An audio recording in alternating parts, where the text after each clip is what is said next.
What's going on, everybody? It's EricRayweather back here, helping you take your game to the next level. And in today's video, I'm going to be showing you one of the most deadliest passing plays in Madden 18.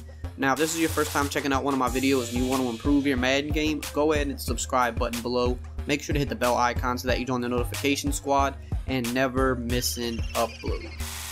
So what's up, guys? Today I'm going to be showing you a very deadly play out of the gun bunch tight end. I just recently released an entire mini scheme for the gun bunch tight end on my Patreon channel. So if you want to check out the Patreon channel, link will be in the description and in the comments if you want to check out the whole scheme. But the play I'm going to be breaking down today is the inside switch, which is a very deadly play if you set it up a certain way. So one of the main focuses of this play is going to be the post route by the X receiver, but we're actually going to motion him over to the right and create a corner route out of him. It's a really sharp corner route that's hard to defend. So what you're going to want to do is fade the tight end and streak the B receiver, or excuse me, streak the Y wide receiver, and then you're going to want to drag the B wide receiver. So fade the tight end, streak Y, drag B, and then you're going to motion X over to the right side of the field, and he's going to beat pretty much any type of coverage for the most part. So you're going to want to snap it when he gets to about the numbers, and you're going to want to bullet pass this to the sideline as he's cutting. There, we threw that actually a little bit too late, but please note that Casey Hayward is over there, who has 93 zones. So once you get that 91 plus zone, you guys know about the threshold now.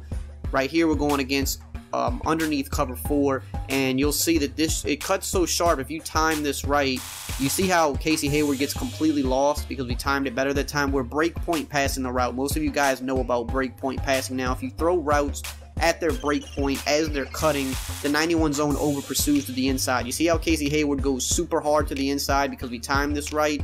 You're going to be able to do this against pretty much any zone in the game, and most of you guys play MUT. You're playing against all 91 zone squads.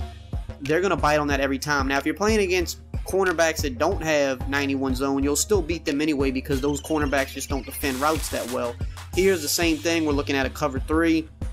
Same thing, we break point pass it. Casey Hayward bit to the inside a little bit, and he was out of position. You're going to be able to do this against every zone in the game, even cover 2. It really kills cover 2 as well because that cloud flat's going to bite inside. So again, we motion the X receiver over, snap the ball, break point pass it, and again, you see Casey Hayward dips to the inside, and we get a huge gain. You have to throw the ball. You want a bullet pass, lead it to the sideline as he's breaking. I'm going to show here again in the replay.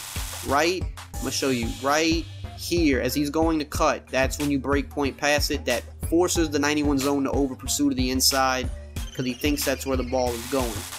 Now, obviously there's still other routes on the play, but let's show it against man as well because it's also going to be a pretty good man beater, especially if you have 91 plus route running. You're definitely going to want to have a guy with 91 plus route running here just because if you happen to be matched up with a good man defender, the 91 route running will do you justice. Now, Richardson does not have this 91 route running, but even still, you saw the separation he got there. But if I would have had like Doug Baldwin there, for example, it would have been a lot better.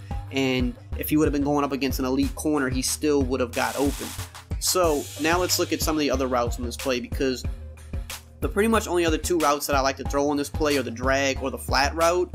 And basically, this is if they start playing heavy cloud flats and going to the back, you're going to want to dump this down and pick up your easy 5 to 6 yards in most case scenarios.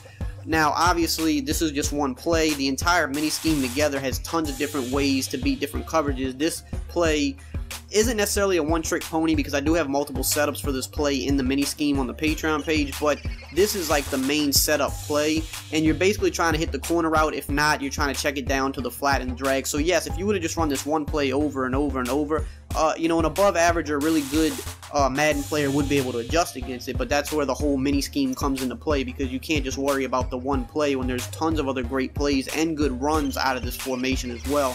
But this play is just to show you that they have to respect the corner route because if you have a good route runner there, it can beat pretty much any coverage. It beats cloud flats, it beats deep zones, it beats all of that, but you can still check it down to the running back or to the drag. So that's the video for today, guys. Like I said, if you want to check out the scheme, link is in the comments and in the description to join the Patreon page. And as always, I will see you guys next time.